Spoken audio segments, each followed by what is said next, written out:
नमस्कार दोस्तों, DD red के एक और एक्शन वीडियो में आप सभी का स्वागत है। मैं हूं आलोक। तो आज जो वीडियो लेकर आए हैं वो वीडियो है सैयद मुजम्मिल शाह का, और इसका टाइटल है what is happening in Balochistan, Balach Baloch case.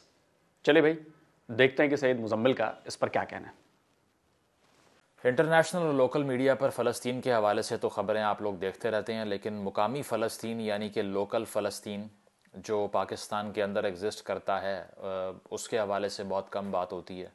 तो मैंने सोचा कि आज ज़रा वहाँ क्या हो रहा है उससे बहुत से हमारे जो बबल के अंदर रहने वाले लोग हैं उनको आगाह किया जाए। तो बात इस तरह से है कि इस वक्त बलूचिस्तान के मुख्तलिफ़ इलाके जिसमें तुरबत है, पसनी है, जीवनी है, गवादर है, ओडमारा है और मुख्तलिफ़ मज़ीद इलाके मकरान के जो हैं वहाँ पर शटर डाउन हड़ताल है। आवाम सड़कों पर मौजूद है, ख़वातीन हज़ारों की तादाद में सड़कों पर निकली हैं और मुतालबात उनके क्या हैं।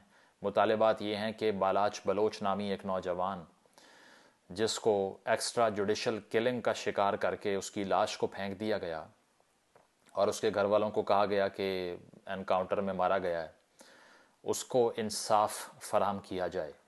और कसूर क्या था ज़रा ये आपको बताते हैं। होता इस तरह से है कि 20 नवंबर 2023 को यानी कि आज से तकरीबन 10 से 11 रोज़ पहले बालाच बलोच के घर में सीटीडी के काउंटर टेररिज्म डिपार्टमेंट के एहलकार घुसते हैं, उसको उठाते हैं और इल्ज़ाम ये लगता है कि 5 किलो बारूदी मवाद इससे बरामद हुआ है। 21 तारीख को अदालत में पेश करते हैं, 10 दिन का जिस्मानी रिमांड वहाँ से हासिल करते हैं, 10 दिन का। और 23 तारीख को ये ख़बर आती है कि एक एनकाउंटर हुआ है।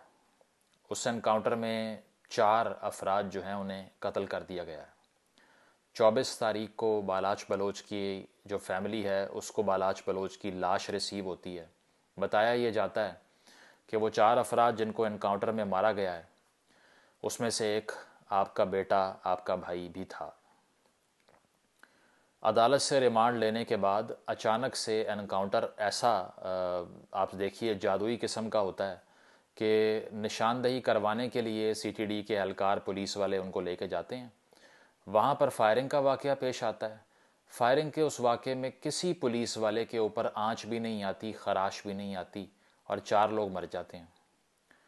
और उसके बाद में लाशें घरों को भेज दी जाती हैं और बालाच बलोच के जो घर वाले हैं वो इस बात को एक्सेप्ट नहीं करते। एक्स्ट्रा जुडिशल किलिंग का मतलब यही होता है ना कि मावराए अदालत अपना जो इंसाफ है वो अपने हाथ में ले लेना। अदालत की तरफ से 10 रोज़ का रिमांड मिला हुआ है एक मुलजिम को जो मुजरिम साबित भी नहीं हुआ और उसकी लाश घर पहुंच गई है। 1 मिनट के लिए तसव्वुर कीजिए कि अगर मेरे भाई या आपके किसी रिश्तेदार या आपके घर वाले के साथ इस तरह हो। इमेजिन कीजिए इस कर्ब को, इस दर्द को। तुरबत के इसी शहर में आज से 3 साल पहले हयात बलोच के साथ क्या हुआ था वो तो शायद याद होगा आपको। अपने बाग में, अपने वालिद के बाग में खड़ा हुआ था। एक अफसर वहाँ पर घुसता है और उसके हाथ बांध के उसको एग्जीक्यूट करके उसकी माँ के सामने उसकी लाश को फेंक के चला जाता है। वो और बात है कि बाद में अदालत ने उसको गिरफ्तार किया और उस एहलकार को सज़ाए मौत दी गई, लेकिन क्या इससे हयात बलोच वापस आ गया? या क्या हयात बलोच की किलिंग के बाद कुछ फ़र्क पड़ा किसी को कि दोबारा से हयात बलोच पैदा ना हो और आज एक और हयात बलोच पैदा हो गया जिसका नाम बालाच बलोच है? और ये सब होने के बावजूद भी जनाजा जब बालाच बलोच का पढ़ा जाना था तो लोकल कुछ मुल्ला थे, उन्होंने ये फतवा दिया कि इसके जनाजे में शिरकत ना करें, इसका ताल्लुक़ उस फ़िरके से है जो कि कुफरिया फ़िरका है। मैं नाम नहीं लूँगा फ़िरके का क्या है, ठीक है, वो नहीं है जो आप सोच रहे हैं। लेकिन डिस्करेज किया गया कि लोग जनाजे में शरीक ना हों, लेकिन इतना बड़ा नंबर वहाँ पर आया कि बहुत से लोग देखकर प्रेशर में ज़रूर आए होंगे। इस वक्त भी इस्लामाबाद से, बलूचिस्तान के किसी हिस्से से नहीं, इस्लामाबाद से 55 बलोच स्टूडेंट्स गायब थे, जिसके हवाले से इस्लामाबाद हाई कोर्ट ने अब से कुछ रोज़ पहले वज़ीर आज़म काकड़ साहब जो कि बलूचिस्तान कार्ड पे वज़ीर आज़म बने हैं उनको तलब करने की बात कर ली थी। उन्होंने कहा था मैं पेश नहीं हूँगा। अभी 2 रोज़ पहले अटॉर्नी जनरल की तरफ से ये बताया गया अदालत को कि उसमें से 22 वापस आ गए हैं, 28 अब भी गायब हैं, उनका मुझे पता नहीं कहाँ है। कैपिटल सिटी से आपके 28 स्टूडेंट्स मिसिंग हैं, कोई जवाब देने को तैयार नहीं है। इसके अलावा बालाच बलोच के केस में भी कमेटी की तश्कील हो चुकी है, लेकिन ख़ानदान वाले कहते हैं कि इससे हमें कोई इंसाफ नहीं मिलेगा। FIR का मुतालबा करते रहे पहले कि FIR तो करवाएं जिसने मारा है उस पे, उसके ऊपर। तो हुआ क्या कि जो मुकामी SHO था उसका नाम बिलाखिर इतने हज़ारों के समुंदर को देखने के बाद FIR में डाला और डेलिबरेटली उसका नाम FIR में जानबूझ के गलत लिख दिया ताकि कल को कोई पकड़ ना सके और उसके ख़िलाफ़ कोई कार्रवाई ना हो सके।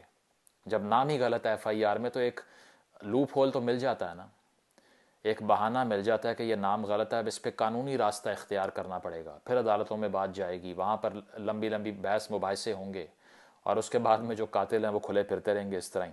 और इस वक्त सिर्फ बालाच बलोच का ख़ानदान नहीं बल्कि हज़ारों बलोच ख़वातीन, इसके अलावा हक दो तहरीक के लोग जो कि गवादर से उठी थी आपको पता है, इसके अलावा बलोच स्टूडेंट ऑर्गेनाइजेशन के तमाम लोग जो हैं वो इस एहतजाजी धरनों में और जुलूसों में शिरकत कर रहे हैं। मैं सलूट पेश करता हूँ बलूचिस्तान की ख़वातीन को। मैंने इतनी हिम्मत पाकिस्तान में किसी भी कम्युनिटी की ख़वातीन में नहीं देखी। उसकी वजह यह है कि जितना भी उन्होंने जितने मजालिम देखे हैं उसके बावजूद वो अपने मर्दों की स्ट्रगल करने के लिए सड़कों पे मौजूद होती हैं। मर्दों को बाज़ियाब करवाने के लिए ख़वातीन की इतनी बड़ी मोबिलाइजेशन शायद ही किसी ने इस खित्ते में देखी हो। हक दो तहरीक के जो इमेजेस थे वो भी आपके सामने हैं, जिसमें एक बाकायदा औरत मार्च का जो है वो इंतज़ाम किया गया था और उसमें भी हमने इतना बड़ा नंबर देखा और इसके अंदर भी हम ऐसी मनाजिर देख रहे हैं। और जिस भी तहरीक के अंदर ख़वातीन शामिल होती हैं उसको सप्रेस करना, उसको दबाना बहुत मुश्किल होता है। कब तक ये सब कुछ बर्दाश्त करना है, कब तक ये सब कुछ देखना है, इसका दारोमदार सिर्फ आप पे है। और आपसे मुराद मेन स्ट्रीम के लोग हैं, आपसे मुराद वो लोग हैं जो प्रिविलेज्ड घरों में और कंफर्टेबल जगहों पर रहते हैं जहाँ पर बालाच बलोच और हयात बलोच नहीं बन सकते। आज अगर इस तरह का वाक़या, इस तरह की मोबिलाइजेशन, मैं ये नहीं कह रहा कि नहीं होती, किसी पाकिस्तान के बड़े शहर में होती है, लेकिन इतने बड़े नंबर में अगर आवाम सड़कों पे मौजूद होते, कारोबार ज़िंदगी को मफलूज कर देते अपने मुतालबात के हक़ में, तो शायद पूरा पाकिस्तान स्टैंड स्टिल पे होता। लेकिन अभी किसी को फ़र्क इसलिए नहीं पड़ता कि ये ख़बर आ रही है बलूचिस्तान से, जो कि आपको पता है वो तो किसी ब्लैक होल में एग्जिस्ट करता है। जिन इलाकों में शटर डाउन हैं, जिनके नाम मैं आपको बता रहा हूँ, वो शायद आपने कभी सुने भी ना हो। कब तक इस इग्नोरेंस में रहना है हमने? ये कनेक्टिविटी कैसे पैदा करेंगे या उनको किस तरह यकीन दिलवाएंगे कि हम भी पाकिस्तानी हैं, आप भी पाकिस्तानी हैं? किस तरह ये जो ज़ख़म दिए हैं उनको, सिर्फ आज की बात नहीं है, कल की बात नहीं है, 5 साल 10 साल की बात नहीं है, दहाइयों की बात है।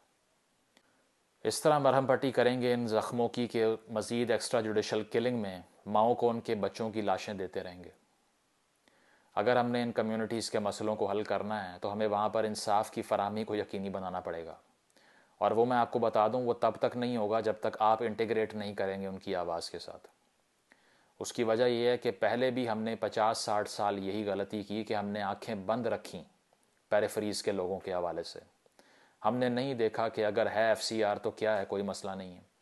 हमने नहीं देखा किसी एथनिक जो कम्युनिटी है उसके साथ क्या ट्रीटमेंट है, हमारे साथ तो नहीं आना, कोई बात नहीं है। हमने नहीं देखा कि अगर वहाँ कानून की हुक्मरानी नहीं है तो हमारे यहाँ तो है ना, इसमें क्या है। और उसके बाद रिसेंटली जिस तरह बहुत से पाकिस्तान तहरीक इंसाफ के लोग भी ये गिला करते हैं कि हमारी आवाज़ में आवाज़ नहीं मिलाते, तो हम यही कहते हैं कि आप भी इस मेजर स्ट्रगल का हिस्सा बन सकते हैं, अपने आप को आइसोलेट नहीं कर सकते। तो अगर आप वाकई चाहते हैं कि एक्स्ट्रा जुडिशल किलिंग्स बंद हों, आप वाकई चाहते हैं कि इस तरह का ट्रीटमेंट कभी आपको अपने घरों में ना देखना पड़े, कभी ज़िंदगी में आपके घर में ऐसी लाश ना आए, तो आपको इंसाफ का मुतालबा करना पड़ेगा, बोलना पड़ेगा और खौफ को साइड पे करना पड़ेगा। बहुत शुक्रिया। चलिए दोस्तों, वीडियो ख़त्म हो गया और हमेशा की तरह सैयद मुजम्मिल जो हैं वो फैक्ट के साथ आते हैं। इस बार भी आए, लॉजिकल बातें की और उसका फ्यूचर प्रोस्पेक्ट समझाया कि अगर आप नहीं करेंगे तो क्या हो सकता है।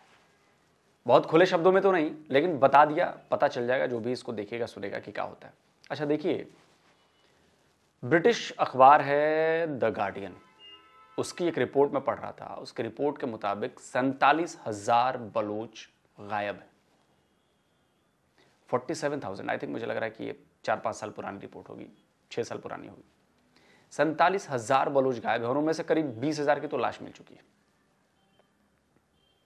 आप सोचिए, ये किसी एक इलाके के लिए, किसी एक कम्युनिटी के लिए, किसी एक घर के लिए कितनी बड़ी बात है, कितनी दर्दनाक बात है। आने वाली पीढ़ियां इससे इफेक्टेड होंगी।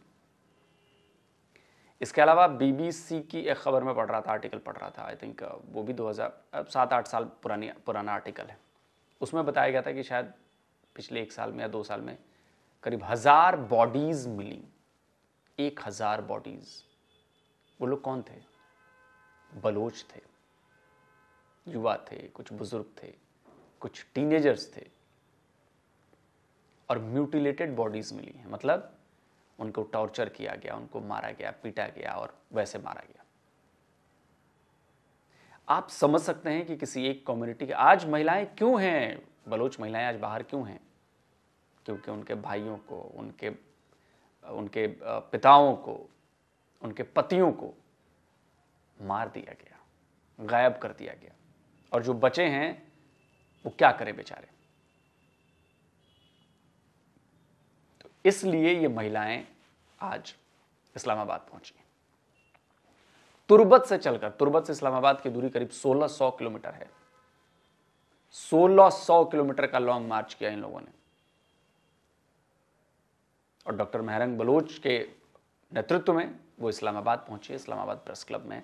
उनके साथ वहां भी क्या किया जा रहा है ये भी हम सब देख रहे हैं। मैं रोजाना वीडियो आपको दिखा रहा हूं, वहां की खबरें पहुंचा रहा हूं, वहां की स्थिति दिखा रहा हूं। जो कुछ भी मुझे सोशल मीडिया पर मिलता है उन सबको जमा करता हूं, उनको एनालाइज करता हूं, फिर आप तक पहुंचाता हूं कि आप देखिए कि अगर आप अपने हक के लिए, अपनी सुरक्षा के लिए खड़े नहीं हुए, नहीं रहे, तो क्या हो सकता है।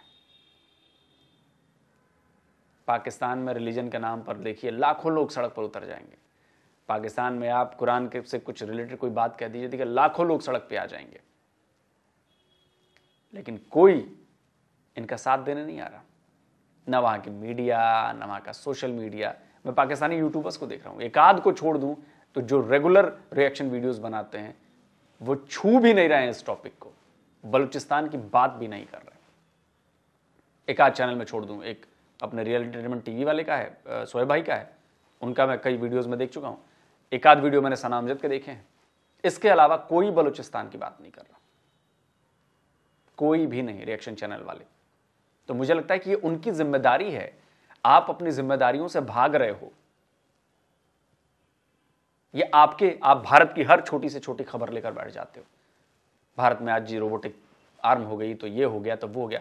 इतनी बड़ी खबर है आपके पाकिस्तान में, ये आपके लोग हैं, आपके देश की खबर है, और इसमें भी इंडिया कनेक्शन है कि इंडिया के लोग भी उसको देख रहे हैं, लेकिन उसके बावजूद भी आप लोग बलोच प्रोटेस्ट को कवर नहीं कर रहे।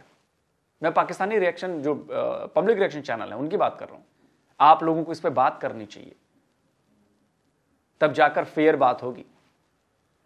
कोई कल को अगर आपसे ये सवाल पूछ दे, कितना भारत की बात करती हो, इतनी भारत की बात करते हो, अरे कभी बलूचिस्तान की बात कर लिया करो, हमारे देश की प्रॉब्लम है और इतनी दूर से लोग आए हैं, सेंसिटिव इशू है, लेकिन उस पर मैं नहीं देख रहा कि लोग बात कर रहे हैं। अब पता नहीं, शायद मेरा वीडियो देखे तो शायद उनमें कुछ अकल आए कि अरे यार चलो व्यूज के लिए ही सही, भारतीय लोग देख लेंगे बलूचिस्तान के ऊपर अगर आप वीडियो बनाते हो तो। आप सोचो, एक आध वीडियो मैंने वो नायला पाकिस्तानी रिएक्शन के देखे, वो भी बलूचिस्तान पर उन्होंने एक आध वीडियो बना रखा है। लेकिन मुझे लगता है कि ये तो पाकिस्तानी जितने रिएक्शन चैनल वाले हैं जो पब्लिक रिएक्शन करते हैं, ये तो उनकी जिम्मेदारी है भाई। सबको एक साथ एकजुट होना चाहिए, एक साथ आवाज उठानी चाहिए, उनका साथ देना चाहिए, उनकी बातों को लोगों तक पहुंचाना चाहिए। पर पता नहीं। खैर, कमेंट करके ज़रूर बताएं कि वीडियो कैसा लगा। जल्दी मिलता हूँ एक और नए वीडियो के साथ। नमस्कार, जय हिंद।